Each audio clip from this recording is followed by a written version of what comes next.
a la palabra del Señor. Nehemías, capítulo 2. El libro de Nehemías, capítulo 2, y los versos 17 y 18.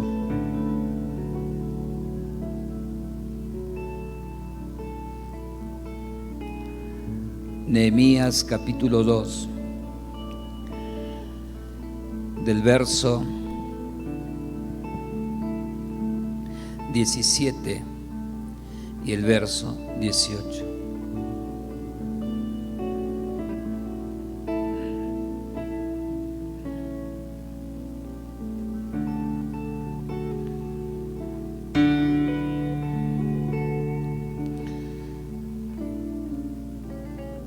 Casi hemos acabado todo el año 2020 y solo nos quedan cuatro hermosos y preciosos últimos días de este año 2020. Les dije, pues, está hablando aquí Nehemías: vosotros veis el mal en que estamos, que Jerusalén está desierta y sus puertas consumidas todas por el fuego. Qué tremendo este suceso. Venid y edifiquemos el muro de Jerusalén y no estemos más en oprobio, en dolor, en angustia. Entonces les declaré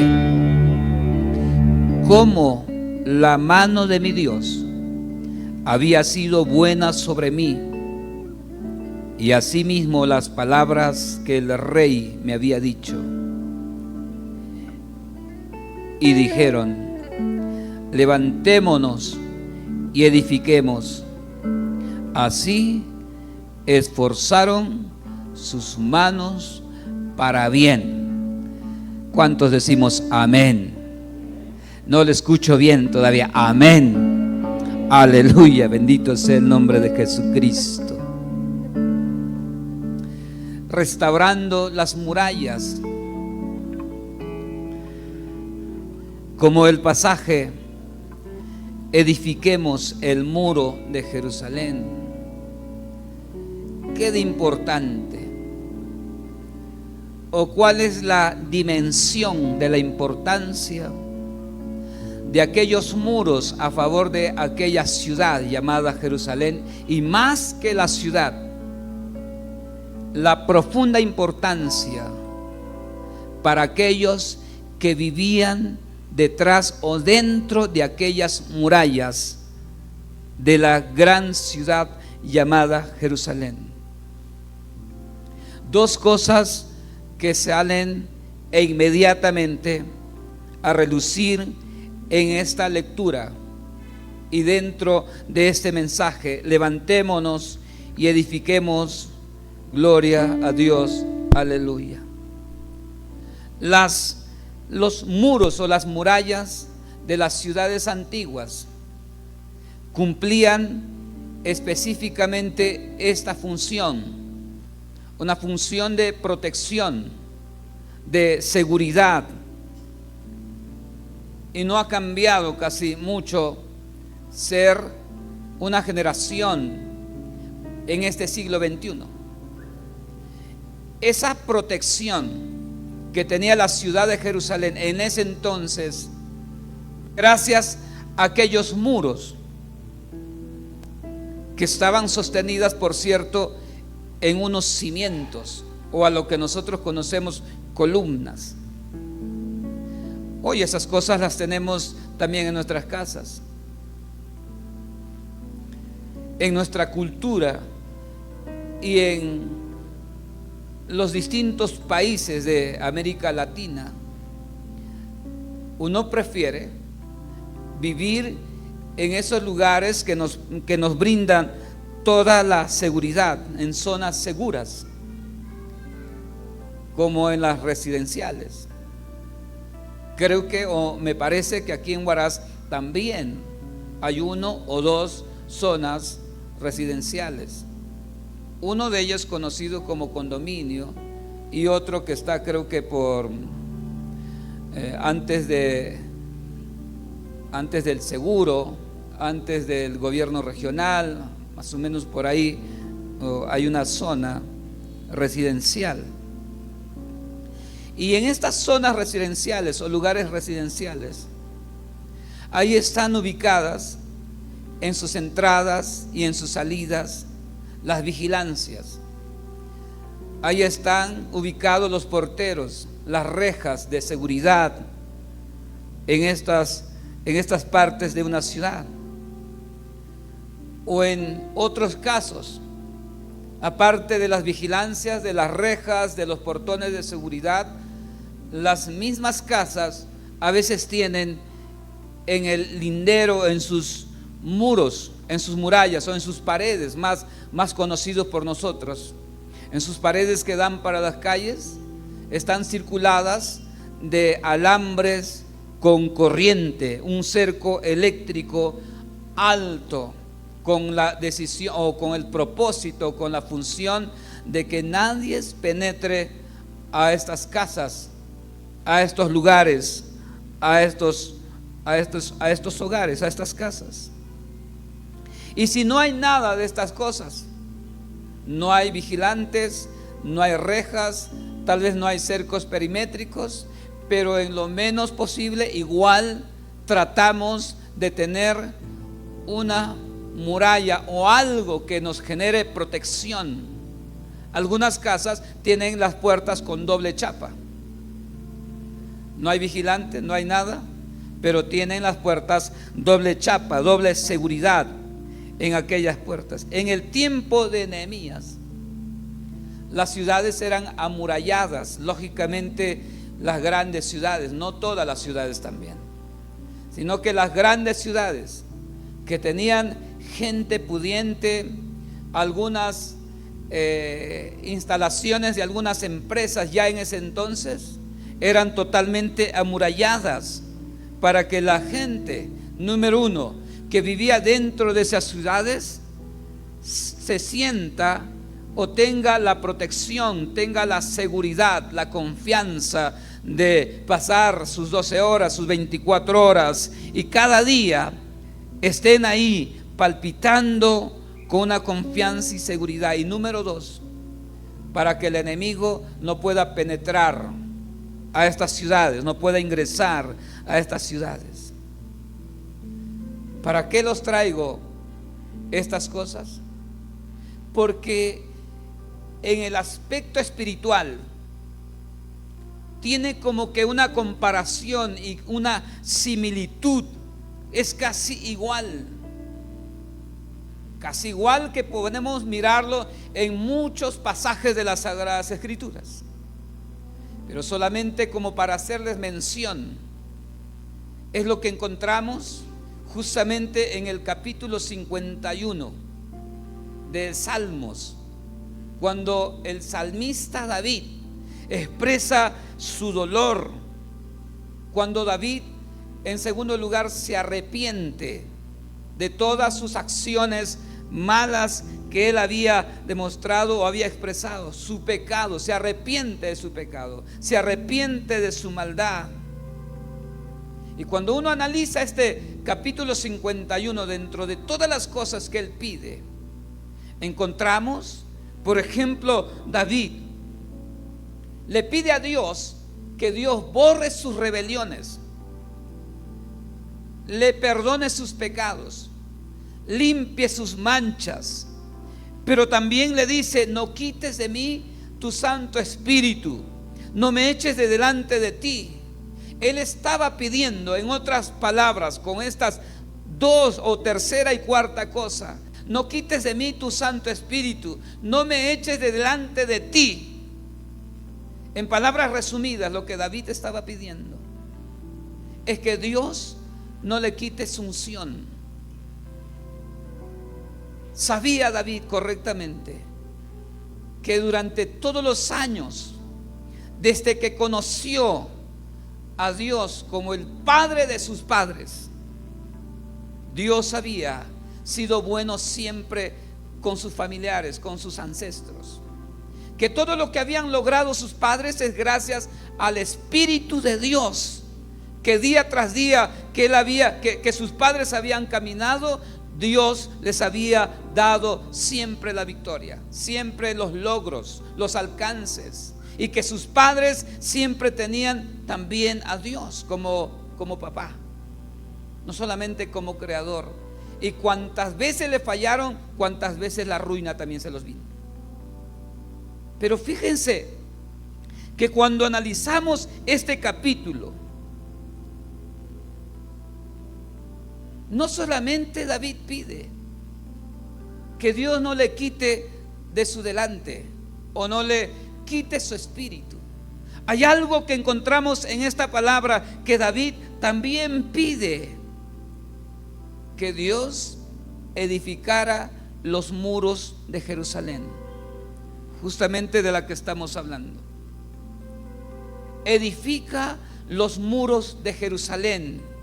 Es parte de su oración, parte de su petición que David hace en esa oración, y lo pide, que Dios edifique los muros de Jerusalén, porque David sabía que a causa de su pecado las murallas habían caído, habían sido destruidas.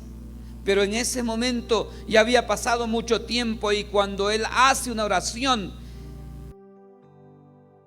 por cierto, se levantarán murallas nuevas en lo físico, pero en lo espiritual, lo que David estaba expresando, que Dios le ayude a levantar las murallas espirituales que habían sido destruidas. Y eso, amados hermanos, amada iglesia, tiene un gran significado y profundo significado en nuestra vida espiritual. Esa vida espiritual que nosotros se la presentamos a Dios cada día. Estamos prácticamente terminando el mes de diciembre. Vamos por ahí como que en el día 27. Hoy día tenemos que presentarle una actitud, una condición a Dios. ¿Cuál es esa actitud? ¿Cuál es esa condición? ¿En qué estado se encuentra nuestra condición que le estamos dando a Dios? Mañana igual vamos a tener que presentar un estado, una condición. Todos los días, mientras Dios nos preste la vida, tenemos que estar parados frente a Él, mirándole a Él y dependiendo de Él. Pero ay, qué dolor, qué lejanía, qué distancia se siente uno cuando ha cometido un pecado. Cuando uno le ha fallado a Dios, no hay una conciencia en libertad, no hay una paz que te lleve a una profundidad y de quebrantarse delante de Dios. No hay alegría, no hay regocijo en un corazón, en un alma que ha manchado su relación delante de Dios. No hay. Y David lo sabe bien, David lo conoce muy bien. Cuando hay pecado y permanecemos en ese pecado, las murallas de protección han sido quitadas, han sido quebrantadas, quedamos expuestos. No hay nada que nos proteja, no hay nada que nos cubra, no hay nada que nos garantice que el ladrón no va a ingresar a nuestro hogar, a nuestra casa, empezando de nuestra propia vida. No puedes pasarte las 24 horas con una profunda tranquilidad, sabiendo que tu vida, que la vida de tus hijos, que la vida de tu familia, que la vida de tus seres queridos está bajo la guardia soberana del Dios omnipotente. Aleluya, gloria a Dios. Esta es la historia del pueblo judío y la historia de Nehemías, el gran restaurador, no solamente de unas murallas, sino también de muchas cosas en el pueblo de Dios. Israel o los judíos habían abandonado a Dios, habían dejado a Dios, habían dejado de escuchar el mensaje de Dios a través de la voz de los profetas del Altísimo. Abandonaron,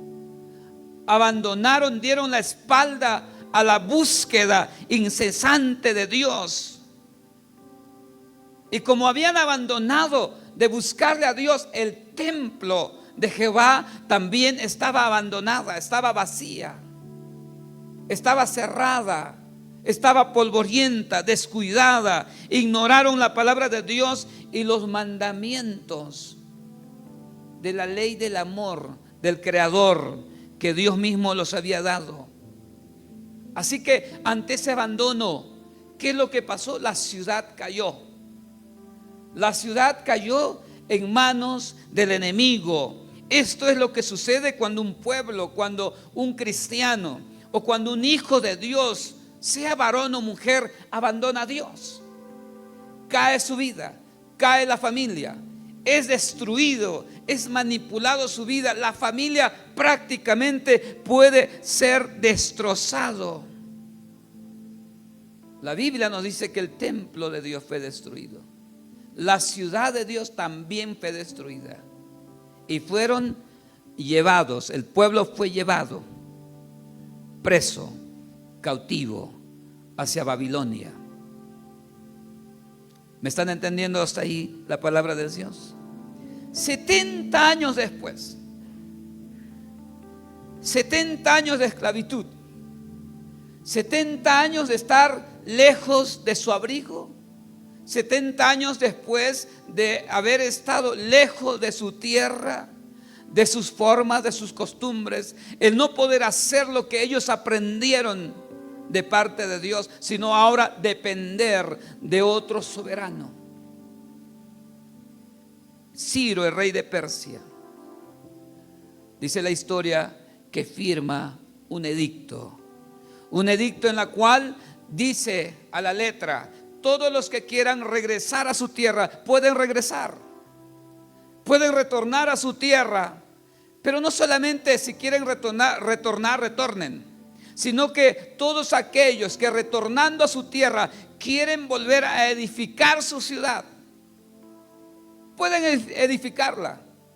Empiecen a construir, empiecen a edificar lo que ustedes quieran. Mira lo que está sucediendo. Entonces, ahí es cuando regresan un grupo de judíos.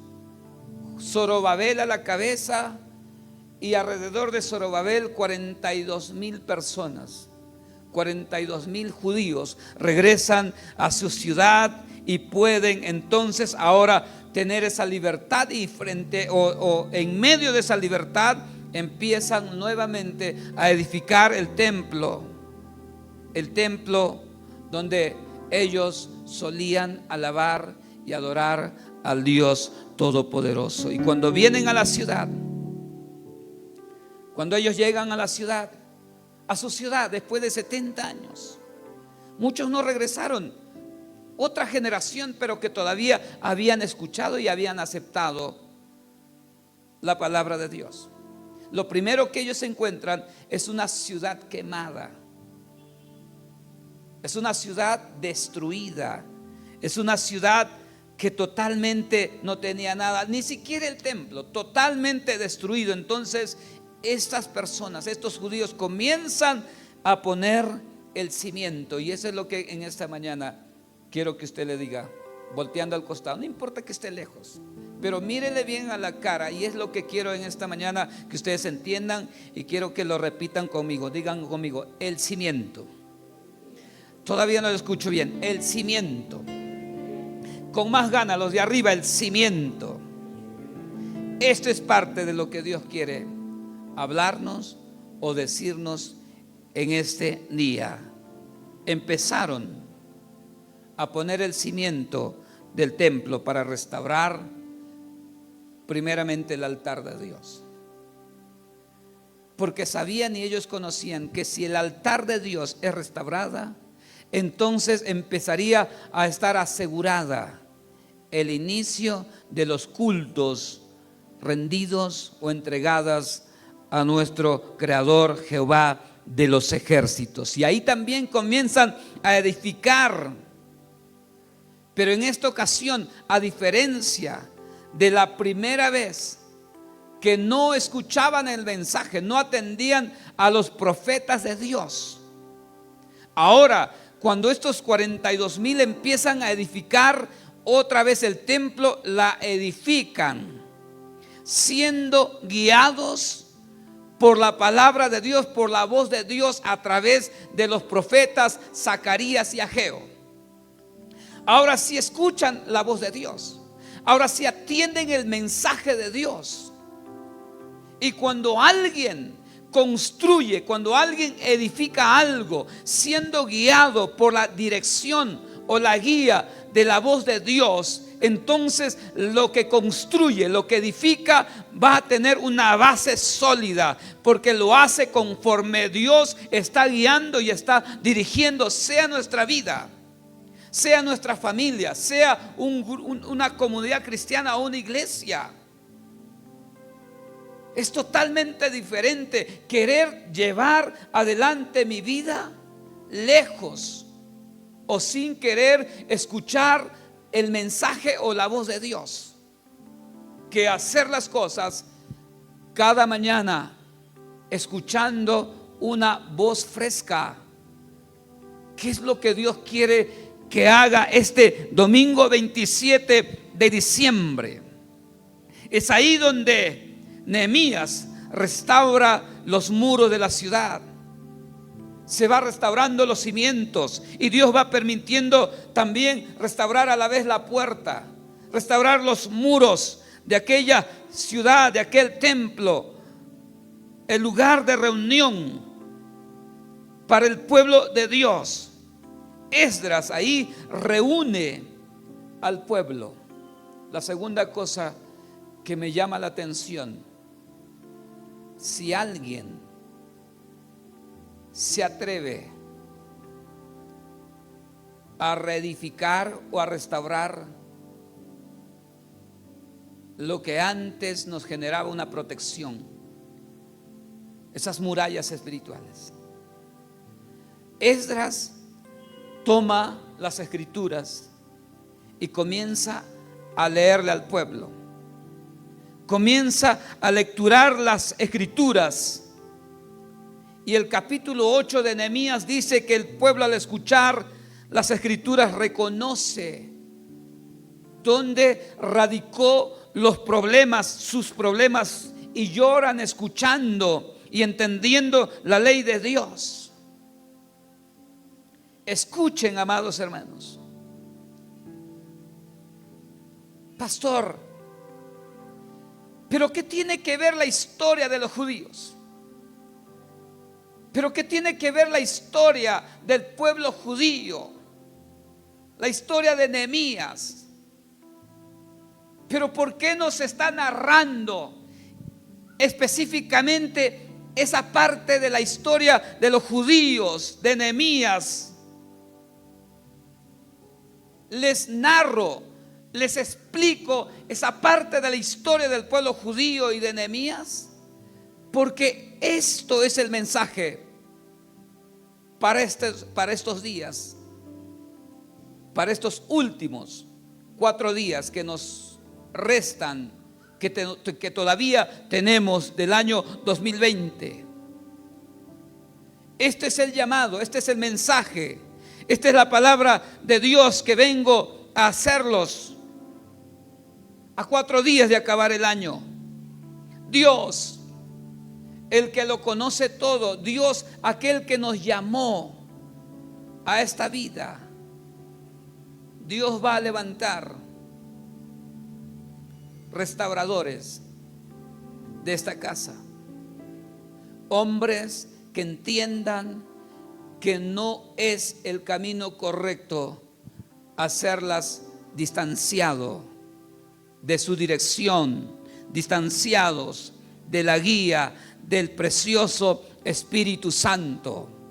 Tal vez no lo levantará a un Nehemías de aquellos entonces, pero pues es que Dios tiene siempre hombres, varones y mujeres en cada generación, en cada tiempo. Y cuando Dios estableció la vid verdadera en esta ciudad, no la estableció simplemente para que sea una casa, un lugar o un grupo de personas que, bueno, pasen el año por pasarlo. Yo creo profundamente que Dios, aún en estos tiempos, puede levantar hombres y mujeres para volverse al camino y hacer volver a mucha gente al camino que Dios quiere en pleno siglo XXI.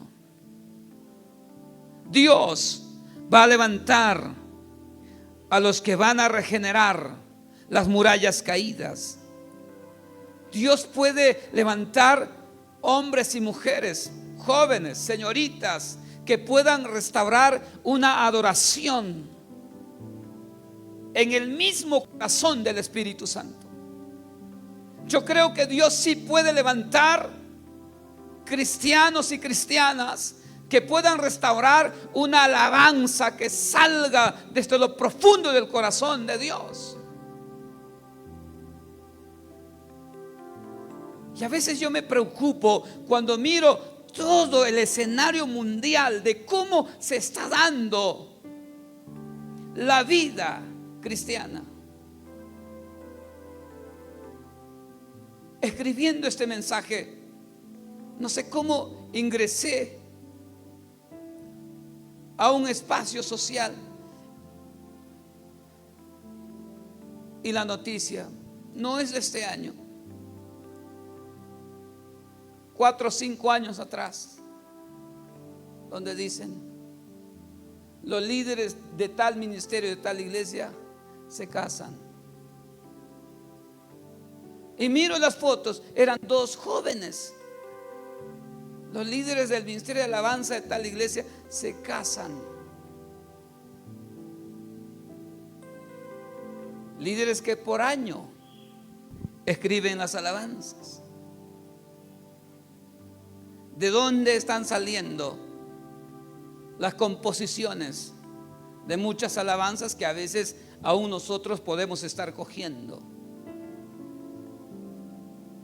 Yo creo, hermanos lindos, que todavía, si estamos vivos, Dios puede levantar hombres y mujeres para restaurar la alabanza, para restaurar la adoración en nuestros templos, en nuestras casas.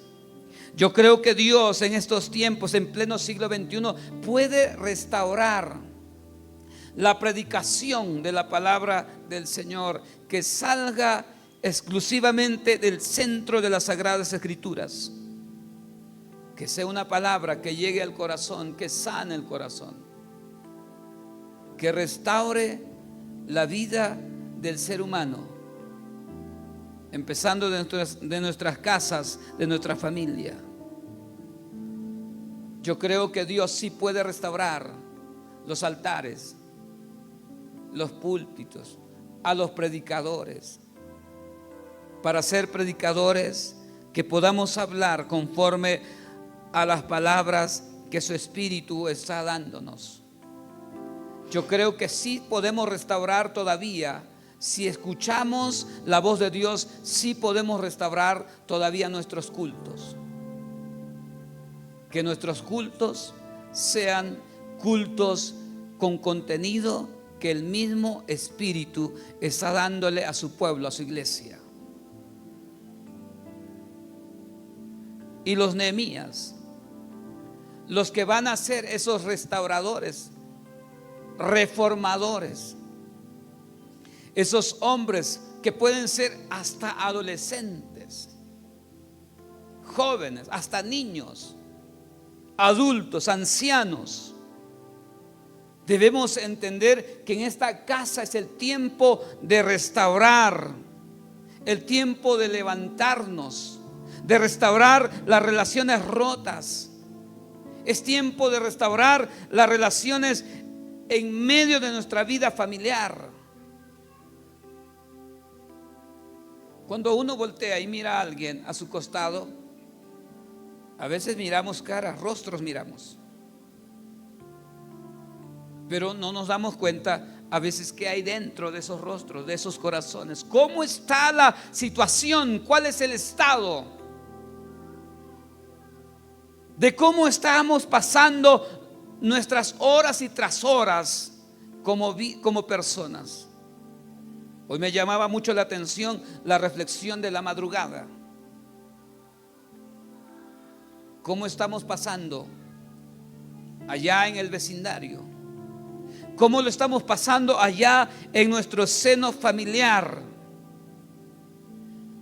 ¿Cómo está el nivel de nuestra fe? Pero creo firmemente que este es el tiempo de restaurar la fe, de restaurar la oración en la iglesia, de restaurar la búsqueda de Dios, de restaurar ese ayuno que antes la tuvimos.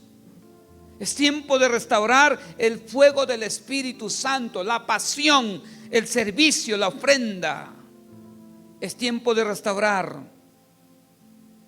nuestra relación con Dios. A su nombre, gloria a Dios. A su nombre, gloria a Dios. Voltee un ratito y mírale al costado y dígale: es tiempo de restaurar. Mírelo bien. Es tiempo de restaurar. Repítelo una vez más. Dígale otra vez: es tiempo de restaurar. Se está acabando el 2020. Si pudieses preguntarme, o tal vez ahí mismo te estás preguntando: ¿qué dice Dios? Faltando 4 días para acabar el 2020. Yo no te puedo decir otra cosa más. Lo que su palabra, lo que Dios dice, que es tiempo de restaurar, es tiempo de regenerar. Cerrando este año 2020, no hay otra cosa mejor que podamos hacer como hijos del Dios soberano y el Altísimo, de decidir y decirle: voy a restaurar mi búsqueda a ti. Voy a restaurar la familia que me entregaste, que me diste. Voy a restaurar mi pasión por la palabra. Voy a restaurar mi servicio. Lo voy a hacer mejor de lo que lo hice. Voy a restaurar esa historia pasada a un presente diferente. En la historia de la iglesia del siglo XX, entrados prácticamente al siglo XXI, el siglo en que estamos nosotros viviendo, si no lo sabe, o algunos se preguntaron: ¿por qué la iglesia a nivel mundial, su estado está así como está? Déjeme que le narre unos minutos. Cuando la iglesia perdió su sal, cuando la iglesia perdió su sabor, la iglesia perdió su sabor, perdió su sal en el siglo XX, entrando al siglo XXI. Dejó de hacer lo que Dios le enseñó a hacer. En pleno siglo XX la iglesia empezó a transformarse, empezó a convertirse en un grupo abierto a cualquier cosa. No es que recién en estos últimos años la iglesia se abrió a cualquier cosa, no. Ya desde el siglo XX la iglesia fue alejándose de las prácticas que la palabra por años y años lo practicó. En pleno siglo XX la iglesia decidió vivir conforme a lo que más le acomode en este mundo. Se convirtió prácticamente en una iglesia religiosa. Dejó de ser guiada por el Espíritu Santo. Abandonó esa dirección. Por eso es, hermanos, que a la iglesia entra lo que entra. y entra con facilidad. No hay nada que detiene, porque no hay espíritu. No hay nada, no hay guía del Espíritu Santo.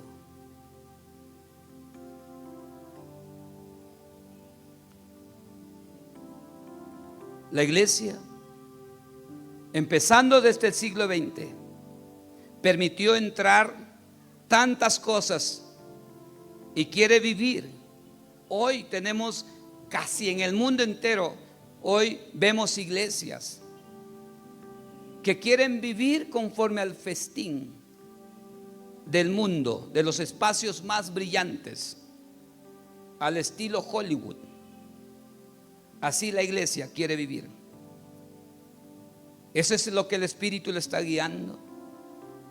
Esa es la iglesia que nació en fuego en Hechos de los Apóstoles. Eso no es la iglesia. ¿Cuándo perdió ese sabor, esa sal? En pleno siglo XX. Y ha llegado incluso la iglesia ha llegado a creer que esa vida de festín, al estilo de las cosas más brillantes de estos tiempos, incluso ha llegado a creer que eso es evangelizar a su generación.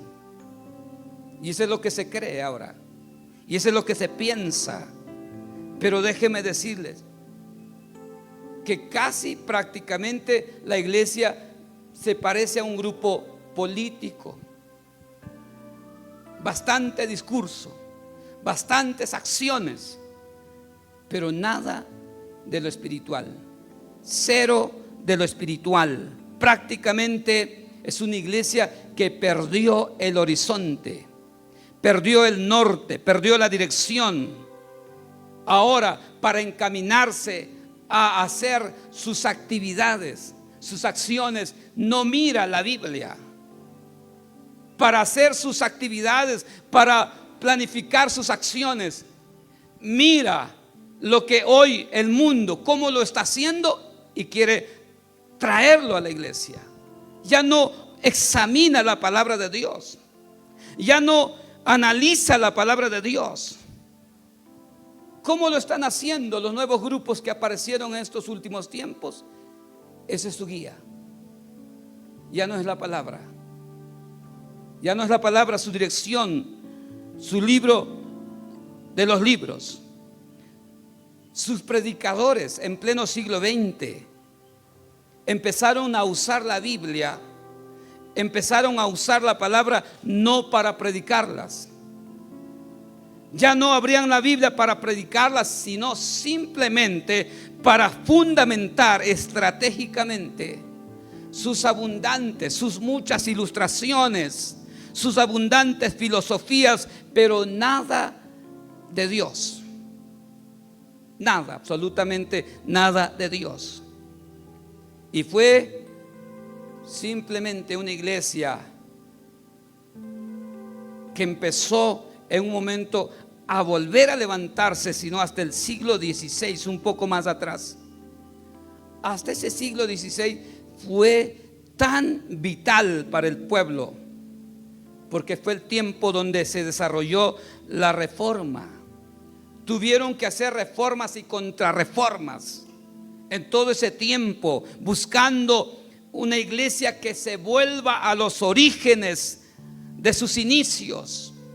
Ahí en ese siglo XVI es justamente cuando encontramos a uno de los grandes reformadores llamado Martín Lutero, un hombre de nacionalidad alemán, donde Dios lo usa para hacer volver al pueblo de Dios a las escrituras, a la palabra de Dios.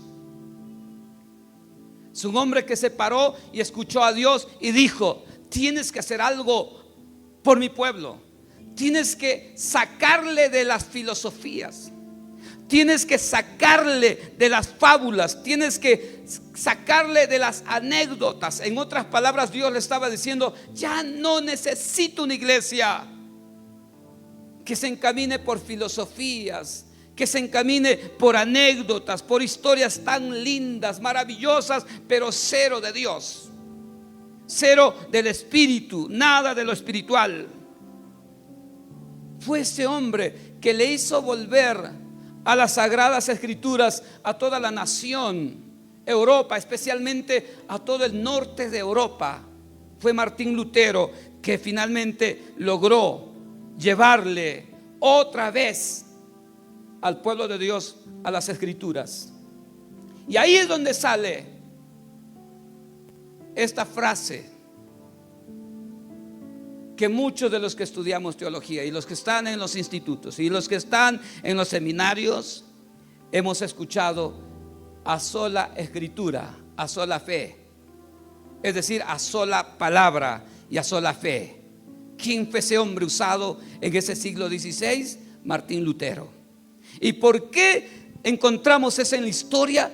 Porque una iglesia se había alejado de Dios, se había vuelto a lo comercial, a lo mercantil. Ese hombre llamado Martín Lutero, hoy nosotros podemos considerarle como un Nehemías de su generación. Y aunque la historia dice que también quisieron acabarlo, quisieron matarlo, quisieron detenerlo, pero no pudieron. Con todas las amenazas, las persecuciones, finalmente él logró traducir las Sagradas Escrituras, traducir la Biblia, empezando desde el Nuevo Testamento. Tradujo al alemán del pueblo, de su nación. Tradujo la Biblia.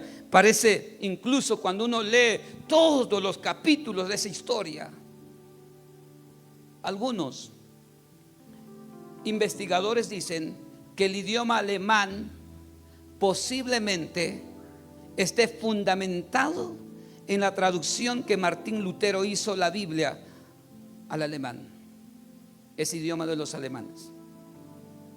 Todo lo que Dios puede hacer cuando levanta un hombre por este detalle de dejar un cimiento, aún en el idioma de una nación. También Martín Lutero también se lo puede como que mirar por ahí como a Zorobabel, hombres que volvieron a poner el cimiento del templo, el cimiento a la iglesia que había perdido su horizonte.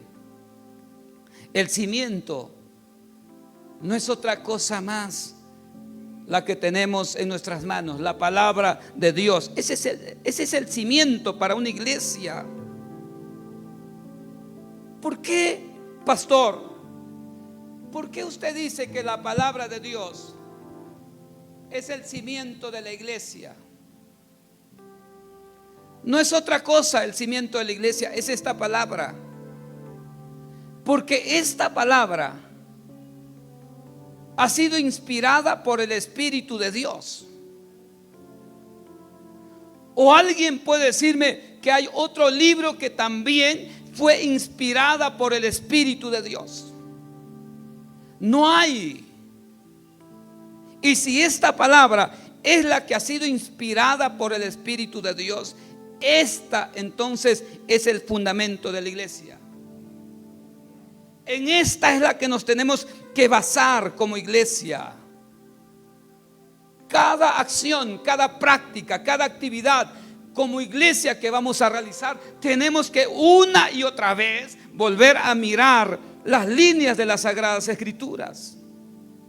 No puedo yo mirar a otros libros, no puedo yo mirar a otros cuadros, por más lindos que se parezcan.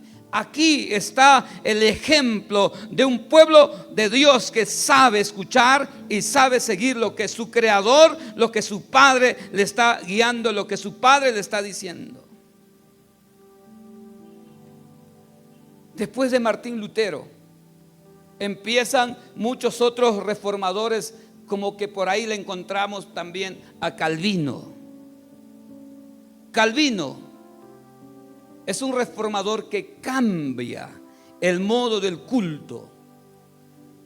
Es Calvino que le da esencia de lo que Martín Lutero un día empezó. Calvino, de un culto que se predicaba en latín y de espaldas al pueblo, Yo estaba mirando, yo estaba revisando, y me llamó mucho la atención ver la forma que tenían las iglesias europeas. Primera fila de sillas y había un espacio grande para continuar otras filas. Parecían que estaban en su transición de regreso después de una pandemia.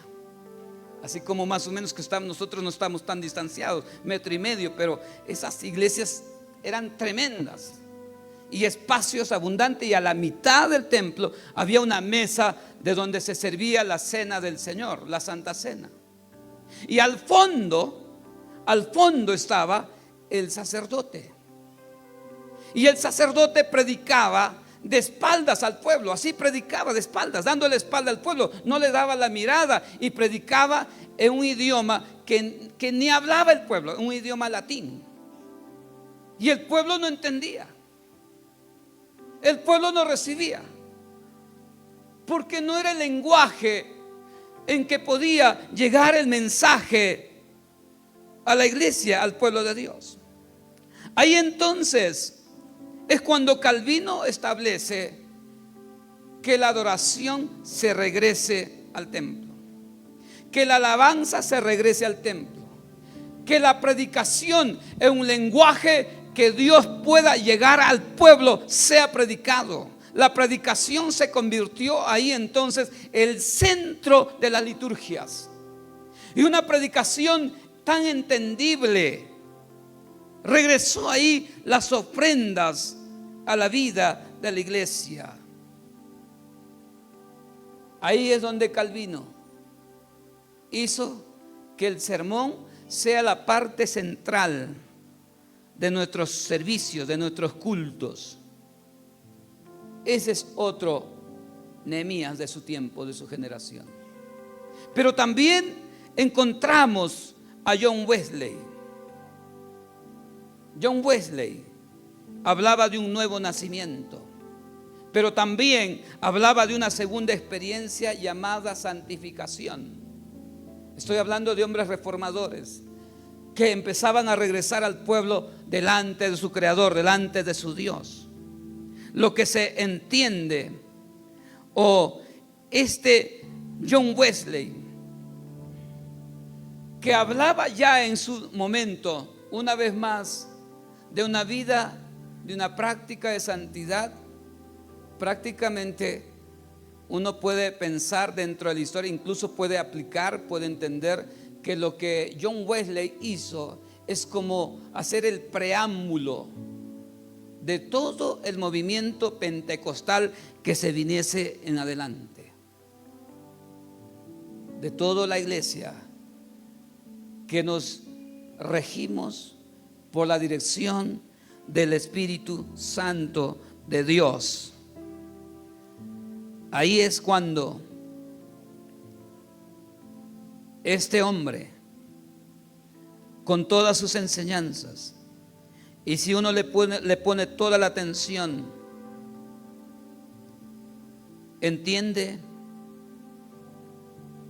que en la vida cristiana, para ser un hijo de Dios, para ser una iglesia de Dios, necesariamente es nacer de nuevo, dejar lo que fuimos para empezar a ser otro, distinto, diferente a lo que antes me regía la vida. Ya no me puede estar rigiendo ahora.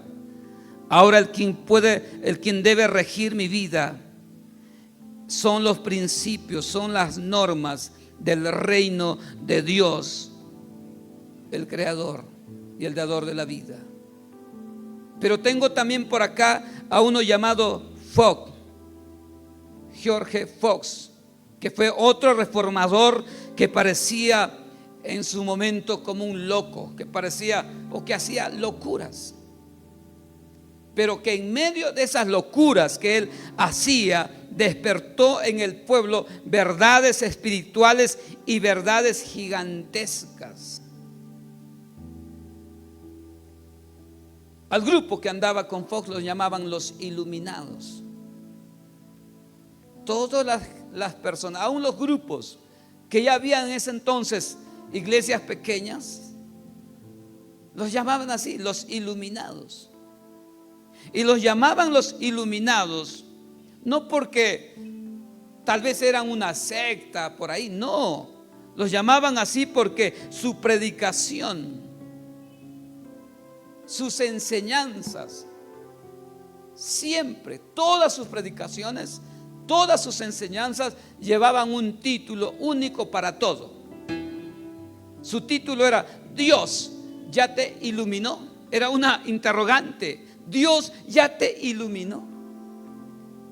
Todas las veces que se paraba Fogg y sus discípulos de Fogg para predicar, siempre por título de sus predicaciones: Dios ya te iluminó. O sus enseñanzas: Dios ya te iluminó. No tenía otro tema, era el único.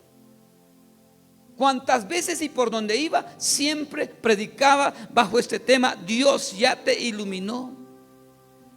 Pero ¿qué querían ellos decir o enseñar con que ya Dios te iluminó?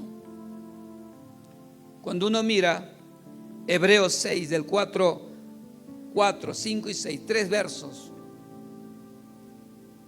a veces pienso yo personalmente, que este reformador había estudiado tanto y se guiaba de esta palabra. Dice así, Hebreos 6: porque es imposible que los que una vez fueron iluminados y gustaron del don celestial y fueron hechos partícipes del Espíritu Santo. Yo creo que de esta palabra es lo que este grupo se direccionaba y se guiaba. Porque es imposible que los que una vez fueron iluminados y gustaron del don celestial y fueron hechos partícipes del Espíritu Santo. Lo que en otras palabras está hablando, que si alguna vez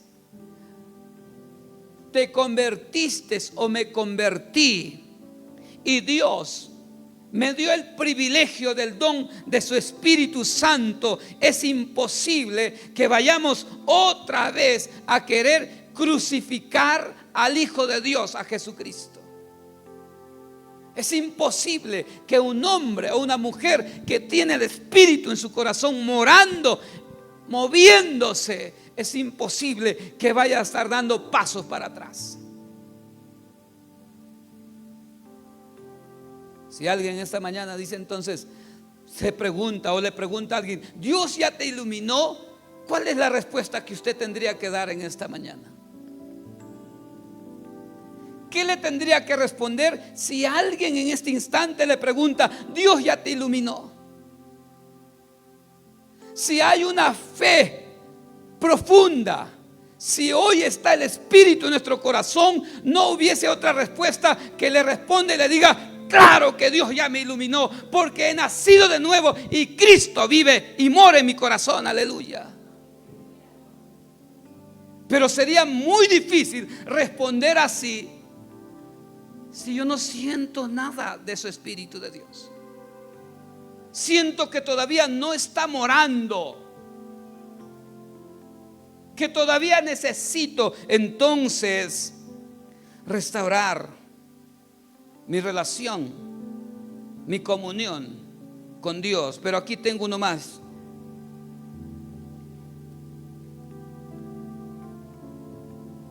O antes que pase a este hombre llamado Fox todavía no estaba dentro de los años del gran movimiento pentecostal, pero se parecía a uno de esos pentecostales que creían que al que Dios toma, que aquel a quien el Espíritu lo toma, lo equipa y no puede pararse, no puede detenerse. Porque como nadie, este hombre Fox hablaba del Espíritu Santo viviendo en pleno siglo XX, cuando la iglesia ya estaba perdida de su sal y perdida de su sabor, este hombre predicaba poderosa y fuertemente del Espíritu Santo. Fox hablaba que la iglesia no podía estar dirigida por nadie que tan solamente por el Espíritu Santo. Aquí es donde va otro cambio que hizo este Fox, pero siendo guiado y dirigido por el Espíritu.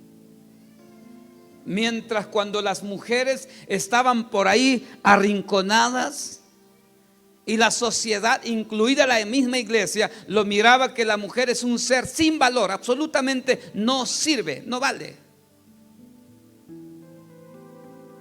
Es cuando Dios viene y le dice: no, yo nunca he creado a un ser sin valor. Yo nunca hice un varón, tampoco una mujer, que no sirva, que no valga, que no tenga valor. Y ahora se preguntan: ¿cuándo? ¿En qué momento? ¿Quién hizo este cambio para que hoy las mujeres apasionadas con el Espíritu, abrazadas en una relación con el Espíritu, puedan hoy predicar, puedan hoy hacer la gran comisión, puedan hoy enseñar? ¿Quién? Fue este hombre, George Fox. Este fue el hombre que en ese entonces restaura a la mujer en el servicio. Ahora las mujeres pueden servir. Ahora las mujeres pueden predicar. Ahora las mujeres pueden hablarle a cuanto se los presente al frente, que también Dios las ama y las puede usar. ¿Me están entendiendo? Es tan difícil entender cómo Dios le usa a la mujer para procrear. Dios creó al ser humano, eso es cierto. Creó a Adán, creó a la mujer, y a partir de ahí para adelante le delegó la procreación a la mujer. Por eso existo, porque Dios permitió a una mujer que es mi madre que me haya traído a este mundo. Todos venimos de una mujer. Y quiero terminar con esto. Restauradores, tengo también finalmente aquí a un hombre llamado Houston Taylor. ¿Dónde están las misioneras? ¿Dónde están los del Ministerio de Misiones? Seguramente que han escuchado hablar de Houston Taylor. Este fue el reformador que restaura las misiones. Ustedes leen la historia de los Hechos de los Apóstoles. En los Hechos de los Apóstoles encontramos un grupo de cristianos, un grupo de misioneros que van de ciudad en ciudad evangelizando y plantando nuevas iglesias, nuevas obras en Campos Blancos. Ahí están los misioneros. Pero en el siglo XX todo esto se perdió. Ya las iglesias no iban a predicar, ya no salían, ya no plantaban iglesias, ya no plantaban obras nuevas. Pero ahí es donde Dios levanta a Houston Taylor y restaura las misiones.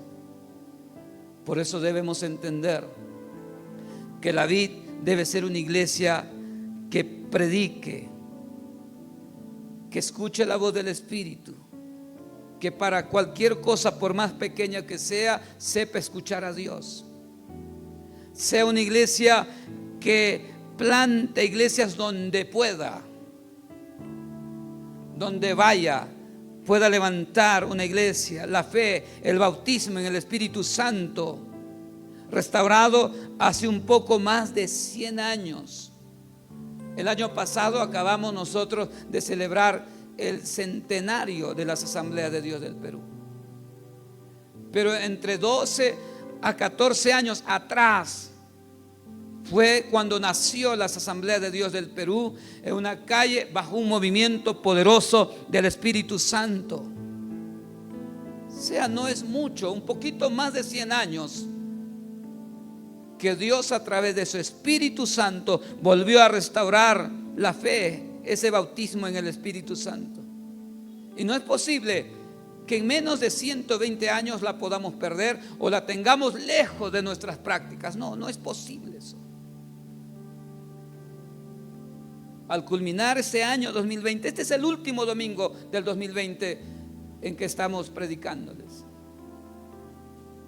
Debo ratificar como pastor y debo llamarles como pastor a cada uno de ustedes, amada familia, la vida, que en nuestra casa debe ser restaurada la fe, debe ser restaurada el bautismo en el Espíritu Santo. A mediados del siglo XX encontramos otros restauradores, Oral Roberts, de otro predicador que siempre les he hablado, tan pentecostal, Smith Wigglesworth, reformadores como Max Persson,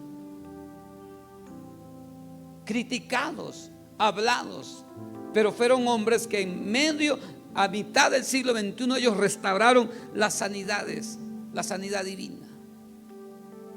Y hasta ahora todavía se sigue a veces cuestionando la sanidad divina. Hasta libros se escribe que las sanidades, los milagros ya no es para este tiempo. No es para este tiempo para una iglesia que ha dejado de tener su comunión y relación con el Espíritu Santo. Y a finales del siglo XXI, casi para entrar al siglo XXI, fueron otra vez restaurados los carismas, los dones del Espíritu Santo. Pónganse pie, párese un momento. La promesa, empezando desde este nuevo año 2021, este nuevo año que se acerca. Cierre sus ojitos. Algo tiene que decirle a usted en esta mañana o en este mediodía o en esta tarde a nuestro amado y precioso Espíritu Santo. La promesa que Dios nos tiene empezando desde este nuevo año que se acerca. El Espíritu Santo va a restaurar todas las cosas antes que nuestro Señor Jesucristo regrese. Solo nos queda ese espacio entonces. El espacio único que tenemos es antes que regrese el Señor Jesucristo. Cada uno, ancianos, adultos, jóvenes, adolescentes, todos tenemos que buscarle hasta que nuestra iglesia, escuchen bien, hasta que nuestra iglesia, cuando cada uno de nosotros abrimos nuestras Biblias, las leamos, veamos las historias, veamos lo que Jesús caminaba y lo que hacía, simplemente al mirar, al leerlas, al entenderlas, veamos y digamos: oiga, se parece lo que está diciendo aquí la Biblia, se parece al servicio que ahora o en esta mañana he asistido. Se parece. Lo que habla la Biblia parece como se habla aquí en la iglesia. Lo que se lee en la Biblia parece lo que se lee aquí en la iglesia. Las oraciones que vemos en la Biblia parece a las oraciones que hacemos aquí en la iglesia. Los servicios que Jesucristo hacía con sus discípulos parece a los servicios que hacemos aquí en la iglesia. Las caminatas que Jesús hacía con sus discípulos a las aldeas parece a las caminatas que David hace aquí en Huaraz. Dios va a restaurar. Dios va a restaurar su iglesia. Wow. Mira qué tal historia, cómo le echa fuera a Jesucristo aquellos demonios, aquellos espíritus del Gadareno. Se parece cuando en esta iglesia también se echa fuera a los demonios.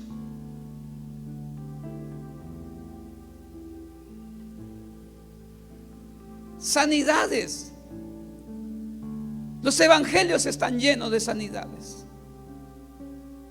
Y al leerlas, aquellas sanidades, hasta que el más anciano, hasta que el adulto, el joven, el adolescente en esta casa abra su Biblia, lea las sanidades que se han hecho sobre los enfermos en la Biblia, también vea y diga: wow, las sanidades que pasan en esta casa se parecen a las mismas sanidades que también está escrito en la palabra del Señor Jesús.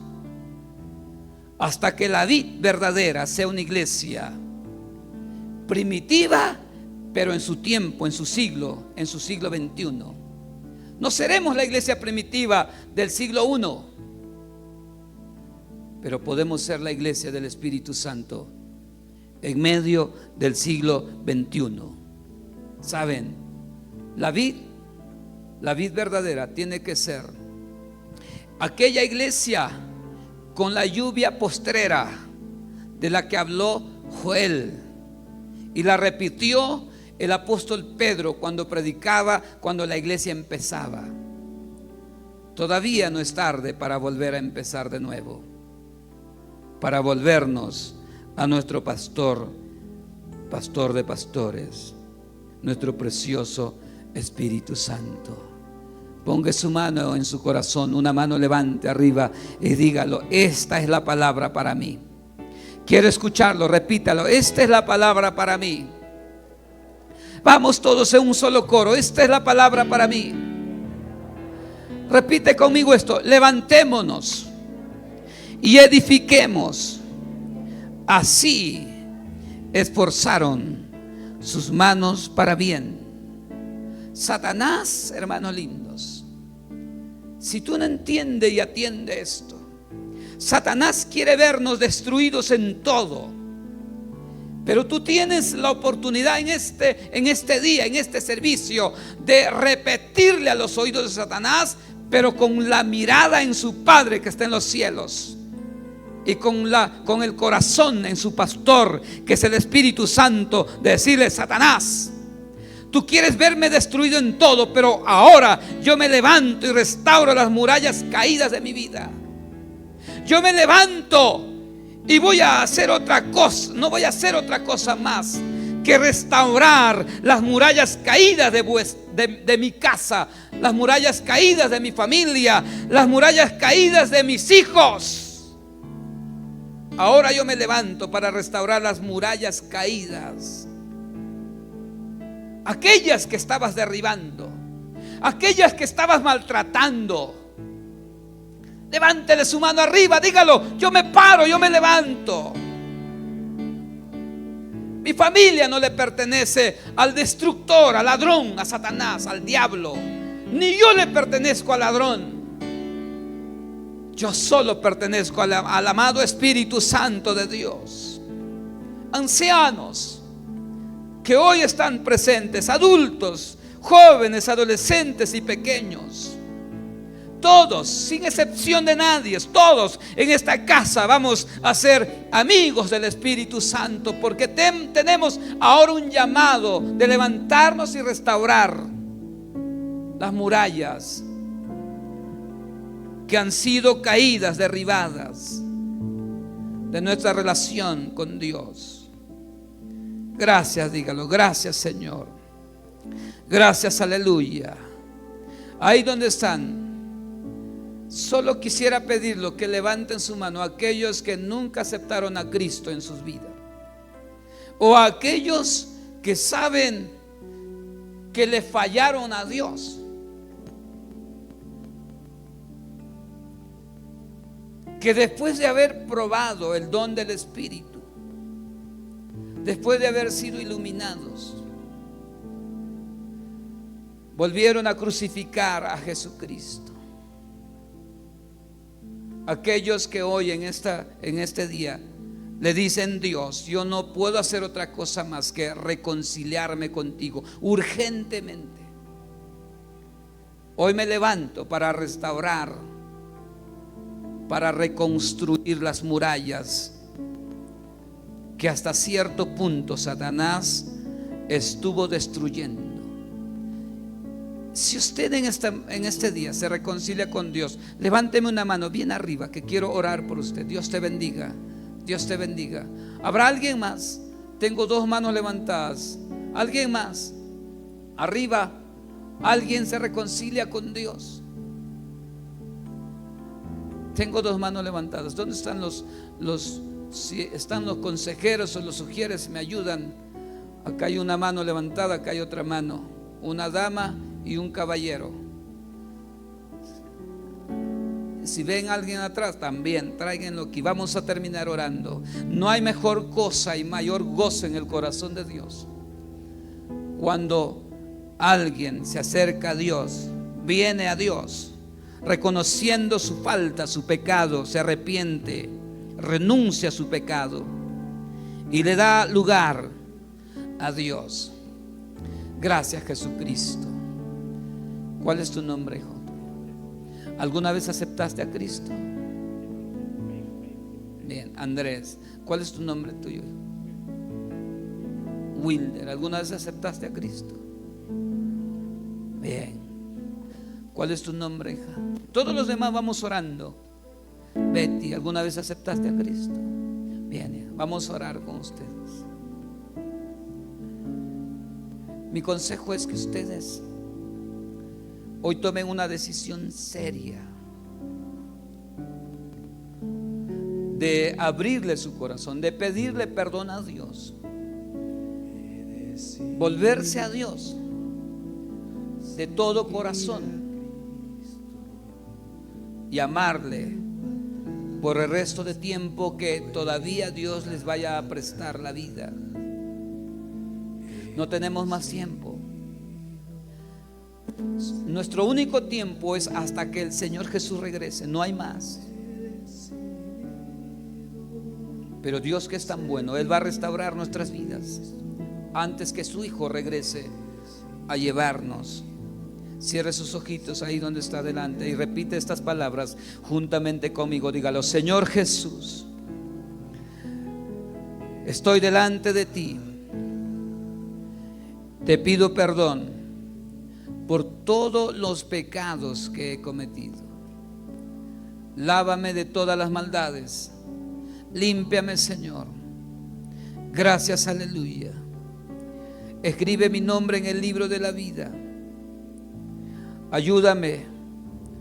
Lléname de tu espíritu para poder vencer y derrotar todo pecado, toda tentación, en el nombre de Jesucristo. Gracias, aleluya. Gracias, Señor.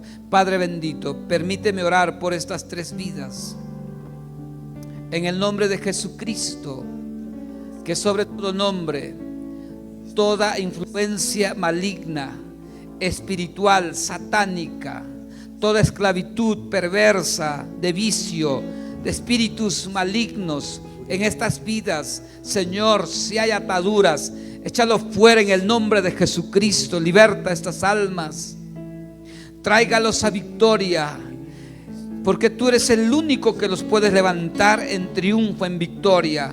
Tú eres el único que los haces libres ahora. Liberta estas vidas, liberta estas almas, Señor amado. Lávalos con tu palabra, santifícalos con tu palabra. Úngelos, Espíritu Santo, desde coronilla hasta la planta de sus pies, en el nombre de Jesús, que es sobre todo nombre. Levanten su mano y díganlo: gracias, Señor. Gracias, Señor. Gracias por hablar a nuestro corazón, por perdonarnos de todo pecado y limpiarnos de toda maldad, de hacernos libres. Hoy te sirvo. Hoy soy una nueva vida. Quiero permanecer por el resto de la vida y hasta la eternidad. Ayúdame, Señor, a conocerte y a conocer tu palabra. Gracias, aleluya. Gracias, Señor. Les decimos todos juntos: amén, amén y amén.